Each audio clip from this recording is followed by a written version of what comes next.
So immediately the day after the Crunchyroll Funimation buyout, it was announced that Warner Bros. And Cartoon Network were going to start producing their own anime, by appointing this guy as the Senior Vice President of Anime and Action Series. There are a lot of opinions on this, but this is one of the rare times I feel overqualified on the topic since I've been a fan of this guy and been following his work for the last 10 years. It's been a lot of surface level, outside looking in viewpoints just regurgitating the same article, but not from someone who's been in there and actually has an idea of what all of this means. Hopefully by the end all your questions and worries are put at ease, because I do get the skepticism when reading the headlines. So first off, who is this guy?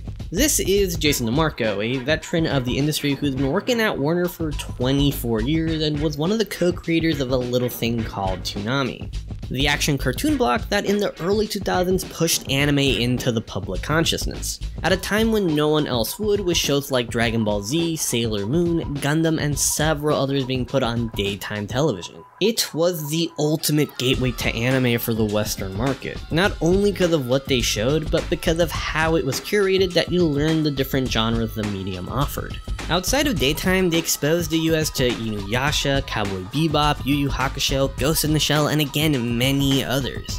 Jason DeMarco was one of the heads behind all of this, impacting the culture to this day. Anime wouldn't be as big as it is without Toonami, and he didn't just acquire shows to air on TV, he also produced some.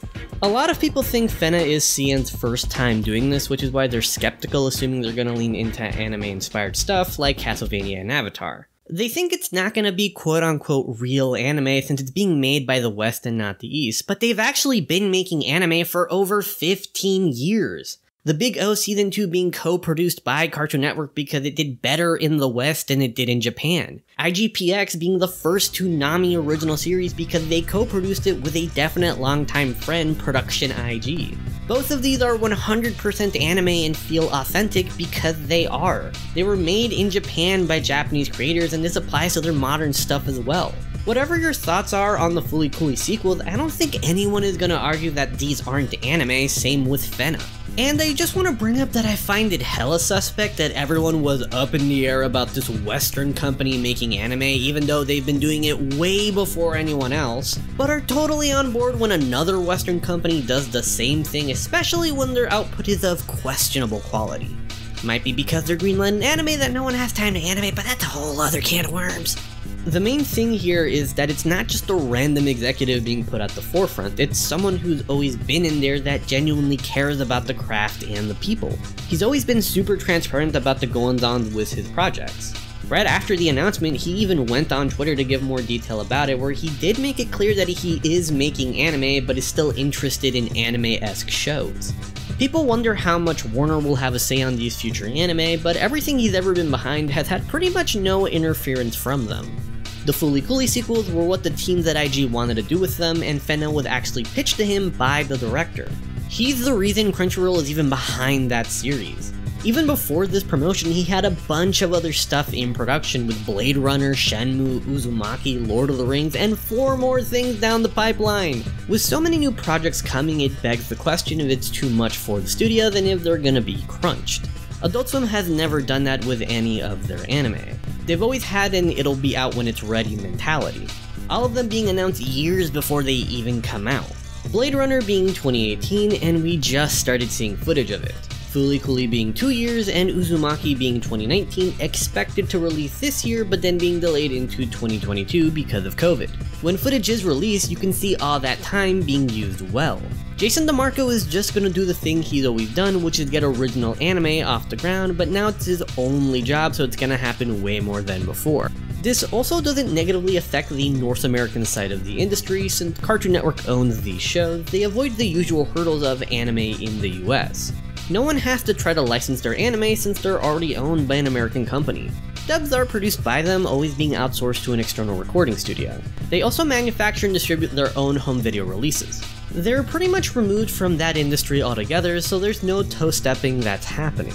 There's really nothing bad from this announcement, it's purely good news, but the headlines have made everybody miss how monumental this is.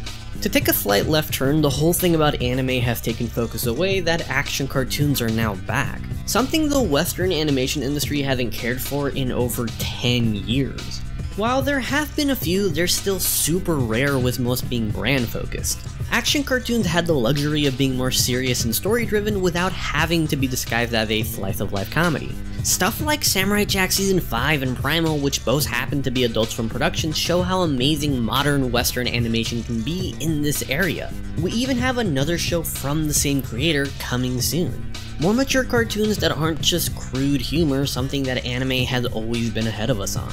And we aren't just getting stuff for adults, kid cartoons are gonna be made too, which a lot of you probably lose interest at the sound of, but everyone forgets that most of the action cartoons they grew up on were for kids and have aged very well. Original Samurai Jack, Teen Titans, Symbionic Titan, Ben 10, Generator Rex, Motor City, Tron Uprising, the DC Animated Universe, Clone Wars, which one? Yes! And these are just off the top of my head. This level of wide-range programming is now returning and here to stay. When it comes to anime, originals are rare because the industry prioritizes adaptation since they're a lot more safe.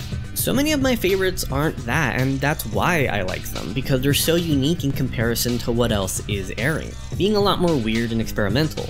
Some of the most important anime of all time were just that, and as time's gone on, we've been seeing less creator-focused shows and more stuff based on what's popular. Jason DeMarco's promotion is so much bigger than people realize because a wider range of creator-focused cartoons and anime now have someone to go to. This is actual animation history happening before our eyes because it affects everyone. We're now entering a completely new era of entertainment because this is a massive shift. With the industry changing so much because of external forces, it's great to see big change come internally. From someone who's always been there who just slowly worked their way to the top, which is how it should be. Animation takes a long time, so we're not going to see the effects of this for another couple of years, but with how dreadful everything's been lately, Jason being at the helm of what's to come, the future does look a lot more bright. If some of you are still hesitant about him and all of this, I'm just gonna play something that hits a little different after this news. As always, bye guys, thanks for watching, and I hope to see you in the next video.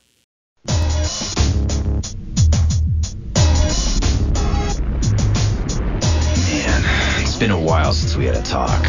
Thought I'd check in. Been in this game for a while now.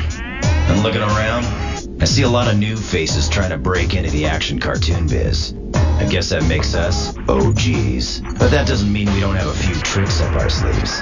After all, who brought you DBZ? That's right. Who brought you Gundam? Who brought you your favorite old shows? And some new ones you hadn't even scoped yet. Yeah, we've had our ups and downs. We appreciate y'all sticking with us, but I promise, the mission remains the same. Oh yeah, I've still got it, baby! Keep your eyes peeled for some new stuff coming down the pike. I've got to keep a lid on it for now, but I think you'll be pleased. Ow, fire! Till the sun rises on a world without Toonami, we remain the first, and still the best. Only Toonami.